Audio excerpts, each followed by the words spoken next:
नमस्कार दोस्तों, से राधे। धीरे धीरे हमारी सन 2025 की जो सीरीज है ग्रहों के गोचर के साथ साथ राशि के अनुसार क्या फल मिलेगा, वो अंतिम चरण पे पहुंचने वाली है।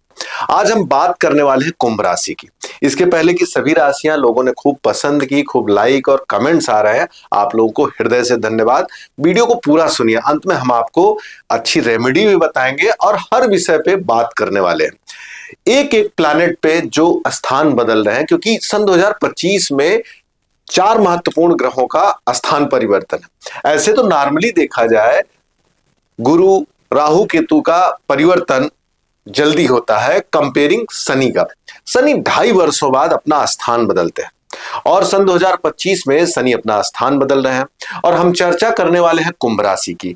कुंभ राशि जिसका स्वामी स्वयं शनि होता है। शनि के स्थान बदलने का क्या आपके जीवन पर प्रभाव पड़ने वाला है, क्या होगी शिक्षा, स्वास्थ्य या घर की स्थिति, उन सभी महत्वपूर्ण चीजों पे हम बात करेंगे। हम बोर्ड की सहायता से एक एक विषय को एक्सप्लेन करेंगे जिससे आपके समझ में चीजें आ जाए कि ज्योतिष क्या कहता है और किस तरह से उसका प्रभाव पड़ता है। आइए, सबसे पहले कुंभ राशि में ही शुक्र और शनि दोनों विद्यमान है। शुक्र और शनि दोनों विद्यमान है, साल का प्रारंभ हो रहा है, तो गहरे अर्थों में इसको शुभ संकेत माना जाएगा। कहा जाएगा कि यह वर्ष प्रारंभ में ही आपको बहुत कुछ चीजें दे सकता है। क्या दे सकता है? जैसे आप घर, गाड़ी या जमीन का प्लान कर रहे हैं तो आपके लिए अच्छे संकेत है। लेकिन कब तक ज्यादा चीजें पॉजिटिव रहेंगी? जब तक शनि यहां पर विद्यमान रहेंगे। 29 मार्च को शनि अपना स्थान बदलने वाले हैं। कहां पे जाएंगे? जाएंगे सेकंड हाउस में। किससे मिलेंगे? राहु से मिलेंगे। राहु से जब शनि मिलते हैं तो जिस स्थान पे मिलते हैं और अपने कारकत्व और लग्न के स्वामी होने के नाते इन तीनों चीजों पे थोड़ा सा डिस्टरबेंस लाएंगे। क्या क्या होगा, आइए देखते हैं। सबसे पहले सेकंड हाउस से हम देखते हैं फैमिली, बैंक बैलेंस, और शनि से देखते हैं अपना रोजगार। 29 मार्च को जब शनि यहां पर विराजमान होंगे तो हो सकता है कि घर में किसी को स्वास्थ्य की दिक्कत आए, हो सकता है कि घर में आपके कोई दूर जाए। वैसे एक चीज और कहें, आज के टाइम में दूर जाना अर्थात विदेश जाना बड़ा अच्छा माना जाता है। हो सकता है आप ही अपना नेटिव लैंड छोड़कर आप खुद ही विदेश चले जाए, ऐसी स्थितियां बन सकती हैं। लेकिन एक चीज और ध्यान रखना है, मीन राशि है, राहु बैठे हुए हैं, शनि आ रहे हैं, तो गले से संबंधित, दांतों से संबंधित थोड़ी प्रॉब्लम्स हो सकती है। कहीं पे आपने अगर पैसा दिया है और सोच रहे हैं मेरा पैसा रिटर्न आ जाए, तो फंसने के चांसेस रहेंगे। इसलिए कहीं भी पैसा लगाइएगा तो सोच समझ के लगाइए। राहु शनि मिलेंगे, सेकंड हाउस में मिलेंगे, तो हो सकता है घर के किसी बड़े बुजुर्ग को स्वास्थ्य की दिक्कत हो सकती है। इसलिए पहले से थोड़ा सा हेल्थ कॉन्शियस रहिए, थोड़ा सा प्रिकॉशन लीजिए। और राहु शनि का मिलना बड़ी बीमारियों की तरफ सूचना देता है, इन्फेक्शन, एलर्जी के साथ साथ बड़ी बीमारी। इसलिए घर में सभी लोगों का ध्यान रखिए जिससे ये कालखंड आपको उतना पीड़ा न दे। कारण क्या है? यहां पर राहु ज्यादा दिन तक नहीं रहने वाले हैं। कब तक रहेंगे? 18 मई तक रहेंगे। तो 29 मार्च से 18 मई का जो टाइम है ये ज्यादा डेंजरस है। इस कालखंड में किसी को पैसा मत दीजिएगा, कोई लोन मत लीजिएगा। अगर कोई हेल्थ प्रॉब्लम आ रही उसको अवॉइड मत करिएगा। आप भगवान शिव की उपासना बढ़ा दीजिए। ये रेमेडी इसलिए पहले बता दे रहे हैं, कई बार क्या होता है आदमी पेशेंस कम रखता है और लास्ट तक नहीं पहुंचता। और मुझे लगता ना कि ये बताना जरूरी है, क्योंकि ये कालखंड आपके लिए एक चैलेंजिंग कालखंड रहेगा। वैसे बहुत सारी चीजें हैं आगे देखने के लिए, आप रुके रहिए, मैं बढ़ता हूं। फिर यहां पर राहु विराजमान है, ये शनि से जब मिलेंगे तो इनका एक एक्शन रिएक्शन पक्का आएगा। अभी शनि देव यहां पर बैठकर 29 मार्च तक क्या क्या कर रहे हैं? सबसे पहले तीसरी दृष्टि से आ रहे हैं यहां पर थर्ड हाउस पे। जब थर्ड हाउस पे आएंगे तो आपको अपने भाइयों का, अपने दोस्तों का थोड़ा ध्यान रखना पड़ेगा। हो सकता है उनके लिए कुछ खर्च करना पड़े, आस पड़ोस के लिए आपको हो सकता है दौड़ना पड़े, थोड़ी सेवा करनी पड़े। ये स्थिति आपके लिए बन रही है। कब तक बनेगी? 29 मार्च तक। 7वीं दृष्टि आ रही आपके 7th हाउस पे। हो सकता है आप अपने प्रेम के लिए, जीवन साथी के लिए, अपने पार्टनर के लिए आप एक मिसाल बने, एक समझ दें, एक अच्छे पार्टनर की तरह उसका सहयोग कर सके। 10वीं दृष्टि की अगर बात करें तो 10th हाउस पे आ रही है। पिता के स्वास्थ्य की थोड़ी दिक्कत हो सकती है, कमर की, किडनी की, यूरिनरी ट्रैक की, पतली नसों की, इन चीजों का थोड़ा ध्यान रखिएगा। हो सकता है कि उनके हेल्थ में थोड़ी सी चैलेंज की स्थिति बन सकती है। कब तक बनेगी? वैसे पीछे भी हो सकता है इस तरह की दिक्कतें आपके फादर को लेकर आई हो, या आपके फादर कुछ दूर रहे हो, इस तरह की स्थिति बनी होगी। बॉस के साथ थोड़ी सी स्थिति टफ हो सकती है, ये ध्यान रखना। कब तक ज्यादा चांसेज है? जब तक शनि 29 मार्च तक इस राशि में विद्यमान है। अब 29 मार्च के बाद कहानी बदलने वाली है। शनि जो है अपना स्थान बदलेंगे। कहा जाएंगे? सेकंड हाउस में जाएंगे, जिसकी चर्चा हमने कर दी। लेकिन इनकी दृष्टि का क्या प्रभाव पड़ेगा? तीसरी दृष्टि आ जाएगी आपके फोर्थ हाउस में। घर का ध्यान रखना होगा। हो सकता है घर में ऐसी स्थिति बने कि घर को तोड़ा जाए, कुछ चेंजेस किया जाए, इस तरह की स्थितियां वहां पर बन सकती हैं। सातवीं दृष्टि जाएगी आपके 8th हाउस पे। 8th हाउस को मृत्यु का स्थान कहा जाता है, सडन घटनाओं का स्थान कहा जाता है। शनि की 7वीं दृष्टि जब यहां पर आएगी तो आपको एक समझ होगी। कैसे समझ होगी? आप हो सकता है करीब से किसी चीज को देखें जो आपके जीवन को बदल सकता है। एक ऐसी समझ दे सकता है कि जब आपको लग जाए कि दुनिया हो सकती मोह माया है, इस तरह के कुछ ज्ञान जो सबके साथ साझा ना किए जा सके, इस तरह के आपको ज्ञान प्राप्त होंगे। वहीं पर अगर हम 10वीं दृष्टि की बात करें 11th हाउस में, 11th हाउस में जो 10वीं दृष्टि पड़ेगी ये अच्छी रहेगी। इसका मतलब सुख और दुख का कॉम्बिनेशन बना के चल रहा है शनि। आपको एक ऐसी पीड़ा भी दे सकता है तो एक अचीवमेंट भी दे सकता है जो आपके जीवन को बदलने वाला होगा। कई बार मैंने देखा है कि इंश्योरेंस का भी पैसा आता है, 8th हाउस से देखते हैं, या आपके ऊपर वो जिम्मेदारी आई जो आपके पूर्वज के द्वारा नहीं अच्छे से चलाई जा रही थी, लेकिन उन वो चेंज हुआ, आप आए, आपने उसको और अच्छे से आगे बढ़ाया। तो अब तक हमने शनि की बात की। अब एक और बड़े ग्रह की बात करते हैं, राहु की। राहु 2nd हाउस में बैठे हैं। सबसे पहले पैसा कहीं पे भी लगाइए, संभल के लगाइए। शेयर, सट्टा, लॉटरी, इन सब चीजों में बहुत संभाल के लगाइएगा पैसा। गले से संबंधित दांत, आंख, कान या सर्वाइकल, इनका थोड़ा सा ध्यान रखिएगा। फैमिली में आपके बीच में थोड़ा सा मनमुटाव की स्थिति बन सकती है, इन चीजों का ध्यान रखिएगा। अब राहु कब तक यहां बैठे हैं? 18 मई तक। 18 मई के बाद राहु स्थान परिवर्तित करेंगे। 18 मई के बाद राहु कहां पे जाएंगे? आपकी राशि में जाएंगे। ये ध्यान रखिएगा, आपकी राशि में जाएंगे। वैसे शनि का चेला राहु को कहा जाता है, लेकिन राहु की स्थिति यह है ना, जीवन में वो सडन ही करते हैं, पॉजिटिव और निगेटिव दोनों करते हैं।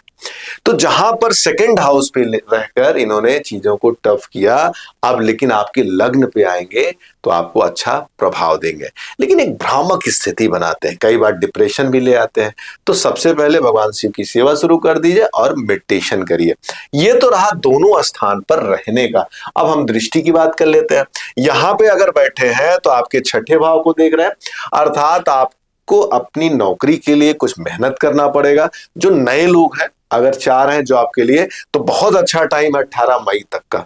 ये आप प्रयास कर लीजिए, चांसेस बहुत अच्छे हैं कि आप कहीं पे छोटी बड़ी जॉब आपको मिल सकती है, ये ध्यान रखिएगा।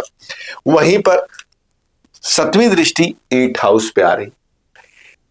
जब राहु की 7वीं दृष्टि 8th हाउस पे जाती है तो ये अच्छा माना जाता है, लेकिन राहु है, बिना डराए नहीं रहेंगे। हो सकता है कि आपको एक भयानक डर सा लगे, एक्सीडेंट होते होते बचना, कोई आपके डॉक्टर के द्वारा एक बार शक जाहिर किया कि ये बीमारी हो सकती है, लेकिन बाद में पता चला नहीं, ये बातें थी, ज्यादा इसमें डीप चीजें नहीं थी। हो सकता है आप किसी अकल्ट की या गहरी चीजों को जान पाए, समझ पाए। 9वीं दृष्टि जा रही है आपके 10th हाउस पे। 9वीं दृष्टि राहु की सडन पैसा देने वाली है। हो सकता है आप एकाएक किसी ऐसे काम के नाते आपकी सैलरी बढ़े, या आपके शेयर से संबंधित या सडन जिन कार्यों से पैसा आता है वो आपको अपॉर्चुनिटी प्राप्त हो। लेकिन राहु जब मई में अपना स्थान कुंभ राशि में लाएंगे तो इनकी दृष्टियां भी बदलेंगी। कहां दृष्टि जाएगी? पंचम, सप्तम और नवम पे जाएंगे। पंचम पे जाने पे क्या होगा भाई? जो स्टूडेंट है, जो बच्चों की चाह में है, उनके लिए समय अच्छा शुरू हो जाएगा। राहु की 5वीं दृष्टि समस्या नहीं करती है, वो मेहनत करवाती है। तो हो सकता है जो चाइल्ड या बच्चे के लिए आप लोग मन नहीं बना रहे थे, प्लान नहीं कर पा रहे थे, ये टाइम आएगा तो उसके बाद आपके अंदर थोड़ी प्लानिंग की इच्छा बढ़ेगी। और बच्चे जो है उनके सामने बाधा तो आएगी, लेकिन एक प्लान करेंगे कि हम एजुकेशन की तरफ डीप आगे बढ़े। वहीं पर 7वीं दृष्टि आएगी आपके 7th हाउस में, ये थोड़ा सा समस्या कर रहा है। क्या करेगा? जो लोग प्लानिंग में है कि शादी मई के बाद करेंगे, उनके लिए थोड़ी सी दिक्कत है। पहले आप प्लान करें तो आपके लिए ज्यादा अच्छा होगा। प्रेमी प्रेम का पति पत्नी के साथ थोड़ा सा क्लेश होने वाला, ये थोड़ा सा विवाद होने की समस्या ना, इसके नाते आप जब पहले से जान गए ना, तो थोड़ा सा जीवन साथी के साथ दब के रहिए। पति हो तो दबिए, पत्नी हो तो थोड़ा सा दबने का सेंस यहाँ निगेटिव नहीं है, अवॉइड करने का, क्योंकि रिश्ता जब तक आप अवॉइड नहीं करते तब तक अच्छे से नहीं चलता है। तो अब बात करते हैं 9वीं दृष्टि के आपके किस पे जाएगी? 9th हाउस पे। धर्म बढ़ेगा, हायर एजुकेशन बढ़ेगा, समझ बढ़ेगी, डीप नॉलेज बढ़ेगा, घर में पूजा पाठ के माहौल बन सकता है, आपको धार्मिक यात्राएं करने का अवसर प्राप्त होगा। ये चर्चा हमने राहु की। अब राहु की तो केतु की भी करनी चाहिए तुरंत। केतु कहां बैठे हैं वर्ष प्रारंभ में? आपके 8th हाउस में। कब तक बैठे रहेंगे? 18 मई तक। तीखा मत खाइए, निगेटिव थॉट्स मत रखिए, किसी के बारे में निगेटिव बोलिए मत। केतु अष्टम में है, बोली चीजें होने के चांसेस रहते हैं। किसी से पंगा मत लीजिए, पंगा लेंगे आपका उतना नुकसान नहीं होगा, जिसका लेंगे उसका बहुत नुकसान होगा। इसलिए शांत रहिए, क्योंकि प्रारब्ध में चेंजिंग हो, आपको गहरी समझ में आएगी। वहीं आपको हो सकता है कि दाने से संबंधित प्रॉब्लम, पाइल्स से संबंधित प्रॉब्लम, चोट चपेट के या फ्रैक्चर के या माइनर हेयर क्रैक जैसी समस्या भी आपको देखने पड़ सकते हैं। कब तक देखने पड़ सकते हैं? मई तक। अब ये स्थान बदलेंगे, आएंगे कहां पे? आएंगे 7th हाउस में आएंगे। 18 मई के बाद हमने कहा है शादी के प्लान करते हैं तो सोच समझ के करिए, क्योंकि 7th में केतु भी आ जाएगा। तो शादी का जब आप प्लान कर रहे हैं तो ये समझिएगा या थोड़ा सा पेशेंस रखिएगा, आपके जीवन साथी के साथ रिश्तों में थोड़ा सा प्रॉब्लम क्रिएट होगी। ये साफ साफ जान लीजिए। जो समझदार लोग हैं अपने पति के साथ या अपनी पत्नी के साथ थोड़ा शांत रहें और घर में धार्मिक माहौल लाएं, भगवान शिव की उपासना बढ़ाएं, एक आध्यात्मिक माहौल, और थोड़ी देर मेडिटेशन में अगर जाएंगे तो यहाँ का जो केतु 1.5 साल के लिए बैठने वाला है 18 मई से, वो थोड़ा सा बैलेंस हो जाएगा। ये तो रहा यहाँ बैठने की बात। अब हम थोड़ी दृष्टि की बात करते हैं। यहाँ पे बैठकर 18 मई तक आपके 12 हाउस को देखेगा, अर्थात थोड़ा सा लग्जरी रहेंगे, सुख सुविधा भोग विलास की इच्छा रहेगी, प्राप्त भी होगा। हो सकता है एक अच्छा दोस्त बने जिसके साथ रिलेशनशिप अच्छे से चले। वहीं पर 7वीं दृष्टि जा रही है आपके 2nd हाउस पे, पैसा फंसा सकता है, ये ध्यान रखिएगा। मैं बार बार कह रहा हूं कुंभ राशि वाले, पैसा कहीं भी लगाएं, संभाल के लगाएं। 9वीं दृष्टि आ रही है आपके 4th हाउस पे। लग रहा जरूर गाड़ी घर के बारे में आप लोग सोच रहे हैं और होने के भी चांसेज है। जो भी लोग ले, संभाल के कागज वगैरह चेक करके प्रॉपर लीजिएगा, कहीं ऐसा ना हो कि पैसा फंसे और चीजें आपको उतनी जल्दी या उसमें कोई विवाद की संभावना ना बने। ये तो केतु यहां पे थे। अब केतु जब यहां पे आएंगे कितने तारीख? 18 मई को, विवाह के घर में। अब अपनी दृष्टि भी बदल देंगे, 11th हाउस, लग्न और 3rd हाउस को देखेंगे। अब आपके मन में इच्छा है कि हमारी भी चीजें पूरी हों, आपके मन में इच्छा पूर्ति बढ़ेगी। ये इच्छा पूर्ति बढ़ने का कारण भी आपके विवाद का कारण बनेगी। थोड़ा शांत होइए, मेडिटेशन, क्योंकि केतु की जो इच्छा है ना वो मेडिटेशन और शांति है। मैं देखूंगा आपका मूड बदल सकता है, थोड़ा सा चिड़चिड़ापन आ सकता है। थोड़ा सा शांत रहेंगे तो चीजें बेहतर रहेगी। लग्न पे भी दृष्टि जा रही है, थोड़ा हेल्थ का ध्यान रखें। पैरों वगैरह में देखिए चोट ना लगे। केतु 7वीं दृष्टि से देखेगा तो पैरों में चोट वगैरह मार सकता है, जिनके घुटने में प्रॉब्लम हो सकती, इस तरह की दिक्कतें थोड़ी सी आ सकती है। तो ये थोड़ा सा आपको ध्यान रखना है। 9वीं दृष्टि जा रही है कहां पे? आपके 3rd हाउस पे। भाई दोस्तों के साथ थोड़ा रिलेशनशिप अच्छा रखिएगा। हो सकता है कि वो आपको ना समझ पाए, लेकिन ये कुछ दिन के लिए है, समय बदलेगा, चीजें बदल जाएंगी। ये हमने बात की केतु, शनि और राहु की। अब सब बात करते हैं सबसे पवित्र ग्रह की, सबसे बड़े, सबसे अच्छे ग्रह की, जुपिटर की। कहा जाता है जुपिटर की दृष्टि और उपस्थिति में अमृत होता है। ये जो सारी निगेटिविटी हमने बात की है और पॉजिटिव की ना, इसको और पॉजिटिव करने की क्षमता जुपिटर के पास है। वर्ष के प्रारंभ में जुपिटर कहाँ है? आपके फोर्थ हाउस। फोर्थ हाउस का जुपिटर अच्छा माना जाता है। तो आप जो जमीन वगैरह प्लान कर रहे हैं ना, हो सकता है किसी मंदिर, पीपल के पेड़ या स्कूल के आसपास भी हो सकता है। यहाँ का बैठा जुपिटर जो है माँ के स्वास्थ्य को थोड़ा सा दबाव देगा, ये ध्यान रखिएगा। जुपिटर जहां पे बैठता है स्थान हानि भी करता है, माँ के स्वास्थ्य को थोड़ा डिस्टर्ब कर सकता है, तो थोड़ा ध्यान रखिएगा। लीवर बढ़ना, शरीर में डेवलप होना, मतलब ये सब चीजें तकलीफ थोड़ी सी आ सकती है। पश्चिमी दृष्टि जा रही है आपके अष्टम भाव पे।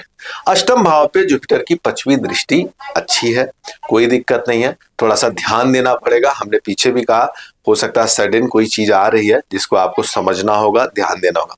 सतवीं दृष्टि जा रही है आपके 10th हाउस पे। 10th हाउस सतवीं दृष्टि, थोड़ा सा ये भी कम अच्छा रहेगा। पिता या जॉब को लेकर थोड़ा सा स्क्रैचेज है, ये ध्यान रखना होगा। 9वीं दृष्टि 12 हाउस पे जा रही है। लंबी यात्रा, विदेश जाने वाले एकदम खुश रहे। कब से? 14 मई तक बहुत अच्छे चांस है, पूरा एफर्ट करिए। विदेश यात्रा के चांस कई जगह से दिख रहे हैं। तो जो लोग दूर जाना चाहते हैं, बाहर जाना चाहते हैं, अपने नेटिव लैंड को छोड़ के कहीं और बसना चाहते हैं, उनके लिए बेहतर है। ये तो यहाँ पे बैठे जुपिटर की बात की। अब जुपिटर जो है 14 मई को अपना स्थान बदल रहे हैं। कहाँ जाएंगे? पंचम में जाएंगे। पंचम में गए जुपिटर का एक फायदा होने वाला है, लग्न पे 9वीं दृष्टि आने वाली है। ये लग्न पे 9वीं दृष्टि जो आएगी ना, आपके स्वास्थ्य में जो थोड़ी बहुत प्रॉब्लम्स हैं इसको काफी हद तक बैलेंस करेंगे और रुके काम को अच्छा करेंगे।